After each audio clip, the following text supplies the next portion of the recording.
কাকা আপনি কেমন আছেন? ভালো। এই যে ব্যবসা বাণিজ্য আপনি খুব ছোট্ট আকারে ছোট্ট পরিসরে ব্যবসা নিয়ে বসছেন, ব্যবসা কেমন চলছে? সাধারণ চলছে ভালো। এই ব্যবসা করে কি সংসার চলে? না কোনো রকম কষ্ট হয়ে যায় না? এই জায়গাটার নাম কি? বললাম গোল্লা বাজার। তো কাকা এই যে সামনে যে ত্রিদশ জাতীয় সংসদ নির্বাচন শুনছেন তো? ওই শুনতে আছি আচ্ছা আচ্ছা, এই নির্বাচন নিয়ে কি আপনার কোনো চিন্তা ভাবনা আছে? তা আছে না আমরা দেশের নাগরিক না আচ্ছা বুঝি আচ্ছা, তো ভোট দিতে যাবেন, দীর্ঘদিন ভোট দিতে পারেন নাই, এখন নতুন দেশ নতুন ভোট, আপনাদের ভোট দিতে যাবেনই। তো কাকে ভোট দিবেন, কে আপনাদের আস্থার জায়গাটা কাকে দিয়ে হবে, এটা কি আপনারা চিন্তা ভাবনা করছেন? ও করতেছে আরো তো সময় আছে।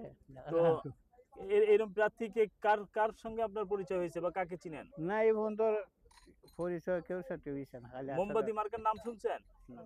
ধানের শীষ শুনছেন? শুনছি তো মোমবাতির ডাক্তার এস এম সারোয়ার সাহেব কেমন লোক মনে করতেছেন?